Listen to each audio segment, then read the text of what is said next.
তোমাৰ আবেলিয়া জুৰি মই আনো কেনেকে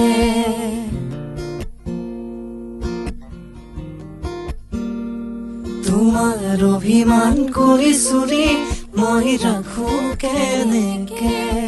দূৰ হলে জানা দুখনিয়া মৰমে টানিব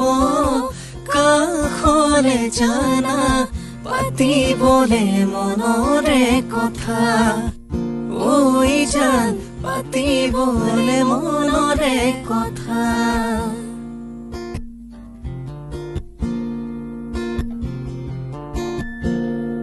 হেপাহেৰে তোমালৈ মই মনে মনে লিখিছো মৰমৰে তি কবিতা